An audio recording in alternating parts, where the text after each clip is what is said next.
Welcome to our channel. నా పేరు Durgaprasad master. Radha Manohar Das Guruji మనతో పాటు ఉన్నారు. హరే కృష్ణ.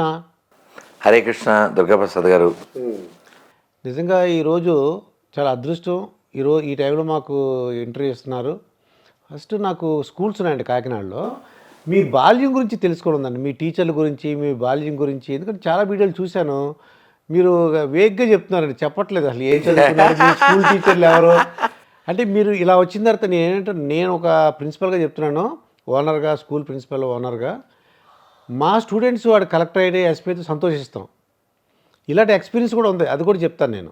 నా స్టూడెంటే ఒక ఇస్కాన్లో జాయిన్ అయిపోయాడు అనమాట అండి, ప్రభుదాసులాగా అయిపోయాడు. అసలు మీరు మీ టీచర్ల గురించి, మీ బాల్యం గురించి చెప్పమని అడుగుతున్నాను. వాస్తవానికి ప్రతి మనిషి జీవితంలో 4 దశలు ప్రతి జీవికి ఉంటాయని భగవద్గీతలో చెప్పారు.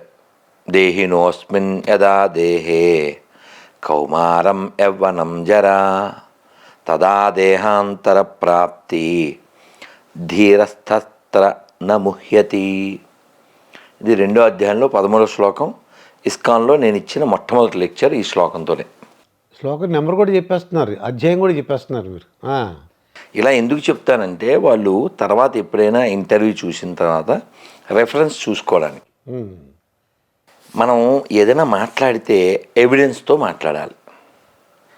నేను ఎప్పుడు చెప్తాను, మాకు ఎపిక్స్ ఉన్నాయి, మాకు ఎథిక్స్ ఉన్నాయి, మాకు ఎవిడెన్స్ ఉన్నాయి. EEE అంటే అక్కడ నెసెసిటీ అవి 3 ఉండాలి. నువ్వు దేన్నన్నా బిలీవ్ చేయాలంటే ఎపిక్స్ ఉండాలి, ఎథిక్స్ ఉండాలి, ఎవిడెన్స్ ఉండాలి, రుజువు ఉండాలి, రుజువుతో ఉండాలి. ఇట్ మళ్ళీ వచ్చింది సిమిలారిటీ. కాబట్టి మనిషి జీవితంలో బాల్యం మరుపురాని దశ, చాలా చాలా విలువైనటువంటిది. మా తల్లిదండ్రుల పుణ్యం, భగవంతుడి యొక్క దయ, కృప ఇవన్నీ ఉండడం వలన మా బాల్యం చాలా బాగా జరిగింది. ఆ బాల్యం తీయగా మధురానుభూతులతో ఇప్పటికీ. మా బాలుగాడు ఒకడు అన్నాడు, గురుజీ మీ బాల్యంలో జరిగిన ఒక అరగంట గురించి చెప్పడానికి మీకు రోజు పడద్ది అన్నాడు. అరగంట చెప్పడానికి ఒక రోజు పడదు అంటే అంటే మీకు ఊరికి ఉదాహరణకి ఒక అలరి ఇప్పుడు ఫర్ ఎగ్జాంపుల్, ఇప్పుడు నేను కారు దిగ్గానే మా అసిస్టెంట్ అన్నాడు, ప్రభు ఇంకా అలసిపోయారు కదా, ఈయనకి రేపు ఇద్దామా అన్నాడు. మరి ఇప్పటిదాకా వెయిట్ చేయించాను దుర్గాప్రసాద్ గారిని. నేను టైర్డ్ అయిపోయిన మాట నిజమే, కానీ ఖచ్చితంగా మనం వెళ్దాం, మళ్ళీ రేపు ఇంకా వేరే 3 చోట్ల ఇంటర్వ్యూ ఉంది అని చెప్పాను అనుకోండి. కానీ ఎప్పుడైనా ఆ కార్యక్రమం లేదు అన్నారు అనుకోండి, ఇప్పుడు కూడా, ఇప్పుడు ఏదో ఎక్కడికో వెళ్ళాలి, ఎవరో ఫోన్ చేసి గురుజీ ఆ కార్యక్రమం లేదన్నారు అనుకో, యాహూ అంటాను అదనమాట. అంటే అమ్మయ్య అనమాట. ఎందుకంటే నేను చదువుకోవాలి, సమయం ఇవ్వరు, దొరకదు, ప్రయాణాలకు సరిపోతుంది, ప్రవచనాలు సరిపోతుంది. అలా చిన్నప్పుడు స్కూల్లో ఆ పెంకులు ఇల్లులు అవి ఉండే కదా, అట్లనే కదా, కోతులు అవి ఎక్కి తొక్కడం వలన పెంకులు పగిలిపోయి కొన్ని పెంకులు గ్యాప్ వచ్చేసి వర్షం వచ్చినప్పుడు, వర్షం ఎక్కువ వాన వస్తే వేరే కథ, తుప్పర్లు పడుతుంది. వాన పడిపోతే కొంచెం కొంచెం తడి అవుతుంది. మరి అల్లరి పిల్లలు ఏం చేస్తారంటే ఆ తడి స్కూల్ బయట ఉంటే కాళ్ళకి అంటించుకుని, ఆ చిన్నది ఇంత ఉండేది మాకు మా సెక్షను, అది కొంచెం తడి ఎక్కువ చేసేసి అక్కడ అల్లరి చేసేసి అటు ఇటు ఆ కాళ్ళతో తిరిగేసి టీచర్ గారు వచ్చి, అంటే ఎక్స్పెక్టేషన్ ఏంటంటే టీచర్ వచ్చి పోన్లేరా ఇంకా అంతా పాడైపోయింది కదా, ఇంటికి వెళ్ళిపోండి అని అంటే అని అనుకుంటాం. కానీ నాలాంటి దుర్మార్గులు కూడా ఉంటారుగా, వీళ్ళు చేసిన వేదవ పని వీళ్ళకి తెలియాలని కూర్చో అంటే ఏమైంది, అప్పుడు అయినా సరే అనవసరంగా కష్టపడి మనమే పాడు చేసాం, మనం కూర్చోవాలి అక్కడ, జరపకరా చేయడేవాడిని. పిల్లలం కాబట్టి ఇంకో దిక్కు లేక పేపర్లో టావు చింపుకొని అది కింద వేసి, ఇవన్నీ స్వీట్ మెమరీసు. ఇలా ఇంకా స్కూల్ టైము చాలా అంటే అమ్మమ్మ గారింటికి వెళ్ళడం కావచ్చు, చెరువుకు వెళ్ళడం కావచ్చు, కావిడి మోయడం, కాది కావిడి, నీలకావిడి మోయలేంగా. అవును. ఆ. అసలు ఈ కాలంలో కావిడి తెలుసా? కావిడి అది కామెడీగా ఉంటుంది వాళ్ళకి. కావిడిగా ఉంటుంది. కామెడీ అంటే కామెడీగా ఉంటుంది. పోనీ దేవదాస్ సినిమా చూసారా? పాతది. జగమే మాయా ఏ మాయ వేదాలలో అందులో ఆ నెక్స్ట్ చరణంలో కష్ట సుఖాలు కావిడి కొండలు. అంటారు. అవును. ఎవరిది రచనది? నేను ఎవరో మళ్ళీ చూద్దాం, పర్వాలేదు. కానీ నేనేం చెప్పబోతుందంటే, బాల్యం అలా గడిస్తే ఏమవుతుందంటే అది ఫౌండేషన్. తాటి చెట్లు, తాటి తేగలు, తాటికాయలు తెచ్చి కాల్చుకోవడాలు, చెరుకు ట్రాక్టర్ వెనకాల, చెరుకు బండి వెనకాల లాగేయటం, తర్వాత దొంగగా పచ్చి మామిడికాయలు ఉంటాయి కదా, చెట్లు ఎక్కేయడం, గోడలు ఎక్కేయడం, ఉసిరికాయలకి ఉప్పు పట్టుకుపోయి అవి ఇలా అనేసి, అది ఉసిరి చెట్టు పెద్ద బలం ఉండదు కదా, ఇలా అనేస్తే రాలిపోతాయి. ఇవన్నీ ఎంత మంచి మెమరీస్. ఇప్పుడు కాలం పిల్లలకి ఏమున్నాయి? లేవండి, బయటికి వెళ్ళినవారు. వాడు చాగంటి కోటేశ్వర గారి మాటల్లో మాట్లాడుకుంటే వాడు ఫారం కోడి, నా మాటలు కాదు. మీ కాకినాడ చాగంటి కోటేశ్వర గారే, మీరు కాకినాడ, ఆయన కాకినాడ. కానీ నా అదృష్టం ఏంటంటే కాశీలో మొన్న గట్టిగా 15 రోజుల క్రితం 20 రోజుల క్రితం కాశీలో చాగంటి గారి ముందు చాగంటి గారితో ఆయన గురించి మాట్లాడాను. ఆ టైటిల్ ఏం పెట్టాను తెలుసా? చాగంటి గారి ముందు కుప్పిగంతుల రాధమోహనదాస్ అని పెట్టా. కుప్పిగంతుల అంతే. ఎందుకంటే ఆయన ఒక విజ్ఞాన కని, బోల్డ్ జ్ఞానం, తెలుగువారికి ఒక అమృత భాండం కదా. అవునండి. కాబట్టి ఆయన అలా చెబుతూ, చాలా చెబుతూ మేనమామల ముద్దు మేలైన ముద్దు అని చెప్తారు ఒక ఉపన్యాసంలో, ఓ ప్రవచనంలో. నాకప్పుడు మా మావయ్యలు గుర్తొస్తారు. మేను అంటే సంస్కృతంలో ఏంటి? శరీరం. మేను అంటే శరీరం. ఈ మేనుని బుద్ధిహీనుడైన వాడు నేను అనుకుంటాడు. అది మేను నేను. కానీ ఈ మేను కొన్ని రోజుల తర్వాత గాను. This is built with only bone, but this fellow thought it's own కదా. కదా. మావయ్యలు, మా మావయ్యలో ఒక చిన్న మావయ్య అయితే ఎత్తు మంచాలు ఉంటాయి కదా, వాటిని ఏమంటారండి? పందిరి మంచాలు. పందిరి మంచం. ఈ పందిరి మంచానికి కర్రలు ఉంటాయి నాలుగు పక్కన. మావయ్య పడుకుని తొక్కమనేవాడు. వీపే ఆ కాళ్ళలోకే వీపు. మేము తోపు, మావేది వీపు.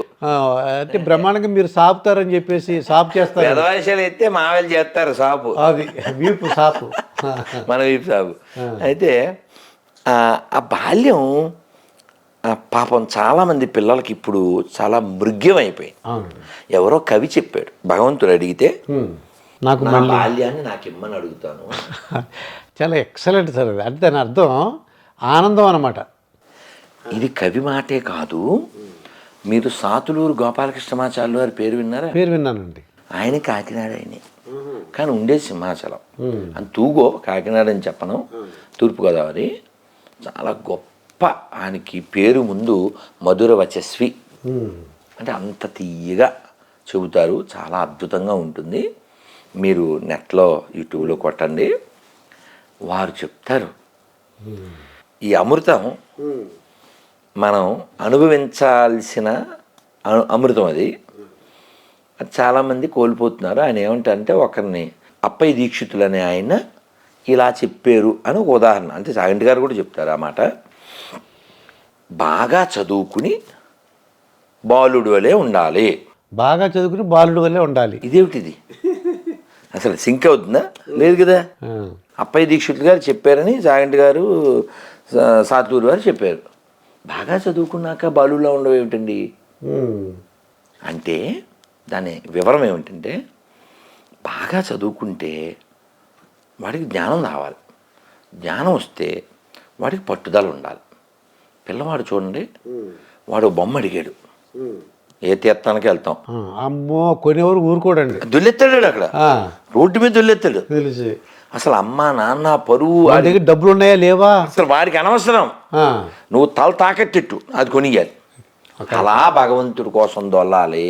ఆ, అది. అందుకని బాల్యవు తిష్టతి అన్నది. అది దాని అర్థం అది. బాలుడిలా ఉండడం అంటే అది. వాడు బొమ్మ కోసం ఎలా అయితే దొల్లేడో అలా భగవంతుడి కోసం దొల్లేయాలి. అది బాలుడిలా ఉండడం, అది పట్టుదల. అంటే ఇంకా చాలా వివరం ఉంది. కాబట్టి మనం జీవితం, మన జేసుదాస్ గారు చెప్తారు, ఎంత బాగుంటుందో కదా. జీవితం చిన్నది ఏమి కానున్నదో, జీవితం చిన్నది ఏమి కానున్నదో. ఆ. అంటే ఏంటి, జేసుదాస్ గారికి ఆ పాట ఎవరు రాశారో వాళ్ళకి కొంతైనా మన సంస్కృత సాహిత్యాల పరిచయం ఉంటేనే వాళ్ళు చెప్పగలుగుతారు. ఇది సాధ్యం అవుతుంది. ఇది సంస్కృతంలో చెప్తాను నేను.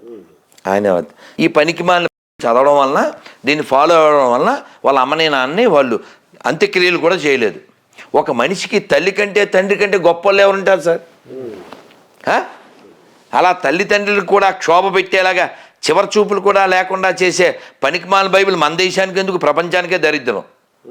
ఎవడన్నా సరే క్యూబ్ టీవీ దమ్మున్నాడు వీడియో కింద కామెంట్ పెట్టండి, మీ నెంబర్ ఇవ్వండి, నేను మతం మారిపోతా.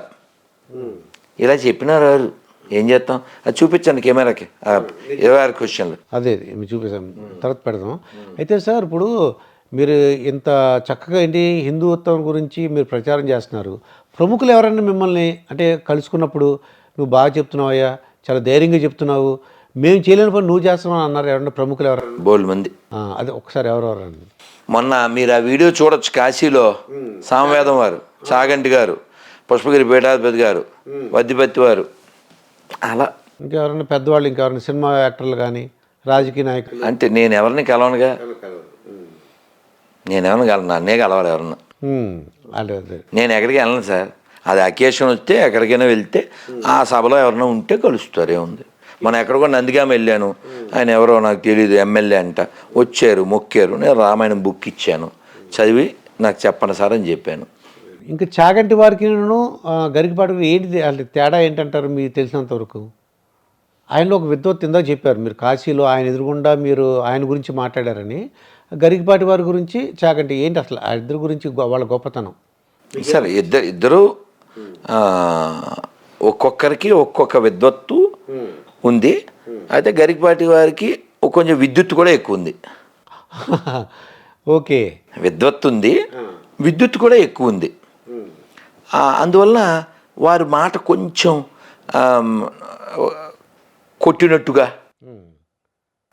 కొంచెం హార్ష్గా అనిపిస్తుంది. చాగంటి గారు ఇంకా శుద్ధ సత్వం.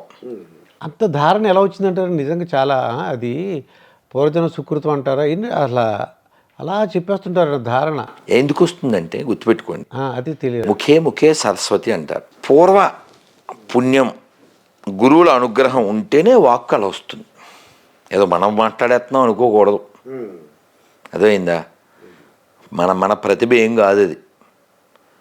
ఖచ్చితంగా భగవద్ అనుగ్రహం ఉంటేనే వస్తుంది. వాళ్ళకి తెలుసు ఆ విషయం. ఇది నాది గొప్పతనం కాదని వాళ్ళకి తెలుసు. అందుకని సరస్వతి అనుగ్రహం వాళ్ళకి ఉంటుంది. చాగంటి గారైనా గరికపాటి వారైనా స్పష్టంగా వాళ్ళకు క్లారిటీ ఉంది. ఇదంతా పలికెడిది భాగవతమట, పలికించడు వాడు రామభద్రుండట, నే పలికిన భవహరమగునట, వేరొండుగాద పలుకగనేలా. వాళ్ళిద్దరిలో ఇది ఒకళ్ళేమో ధారణ, అది పూర్వపు జన్మ కాదు. ఇప్పుడు వారు ఉద్యోగం చేశారు, ఎఫ్సిఏలో చేశారండి. ఓకే, చాగంటి కోటేశ్వరరావు గారు. వారి ఇంటికి వచ్చి స్నానం చేసేసి సంధ్యావందనం చేసుకుని గంటల కొద్దీ చదివేవారు. అలా చదివి ఆ జ్ఞానాన్ని పెంచుకుని వారే ఉంచుకోకుండా మన అందరితో పంచుకుంటూ మనం అందరం బాగుండాలని. అంటే ప్రేమ అంటే ఏమిటండి? ఎదుటివాడు బాగుపడాలని కోరుకోవడం, అది ప్రేమ. అంతేకాని ఇలా ఏదో మెచ్చుకోవడమో లేకపోతే గిఫ్ట్ ఇవ్వడమో కాదు. నాకు వాళ్ళు వీళ్ళు శాలువాలు అవి వేసినప్పుడు నేను చెప్తాను, ఎవరి దండలో శాలువాలు నాకు వద్దు,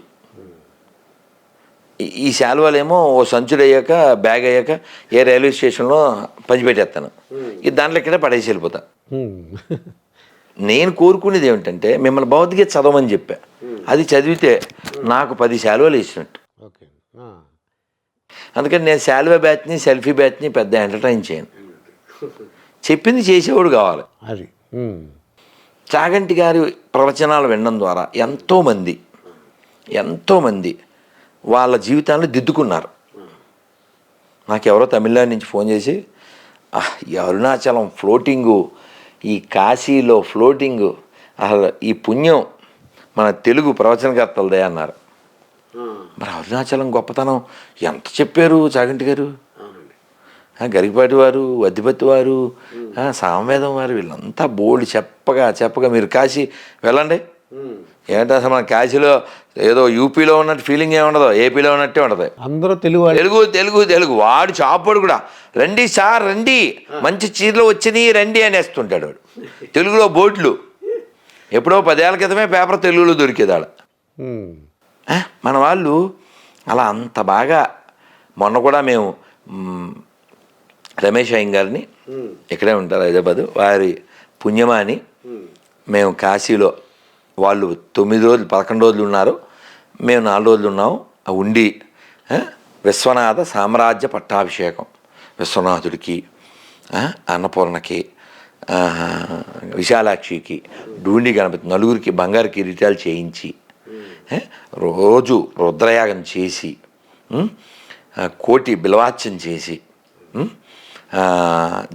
దువ జగన్నాథం గారు ఆధ్వర్యంలో అద్భుతంగా సామవేదం వారి ప్రవచనాలు, పుష్పగిరి పీఠాధిపతులు వారి ప్రవచనాలు, మధ్యలో ఒకరోజు చాగంటి గారి, ఇలా అద్భుతంగా. అంటే మీరు ఒక ముందు వరుసలో అక్కడ కూర్చొని చక్కగా వింటారన్నమాట అన్నీ. మరి వినాలిగా. వినడం అనేది గొప్ప కళ అండి.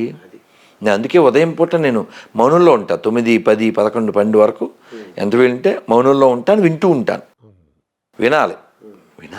అసలు చాగంటి గారు చాలాసార్లు చెప్పారు, శాస్త్రంలో చెప్పింది ఏంటి, శృణ్వంతపః. అసలు ఇప్పుడు సమాజంలో చాలా మంది పక్కదారి పెట్టిపోవడానికి కారణం ఏంటి? చెవులు వాడకపోవడం కదా సార్. ఇప్పుడు గొర్రెలుగా ఎవరు మతం మారుతారు సార్? చెవులు వాడినోళ్ళు, మెదడు వాడినోళ్ళే కదా సార్. నీ పూర్వీకులు ఎదవలని డిక్లేర్ చేయడమే కదా సార్ నువ్వు మతం మారడం అంటే. మీరు చెప్తారా మీ తాత ఎదవని? అవును, నేను చెప్పను. నువ్వు చెప్తావా? ఇఫ్ యు ఆర్ ఏ గొర్రె యూ విల్ టెల్. ఎవరు చెప్పరు కదా సార్. నేను ఆ క్వశ్చన్లో అడిగాను.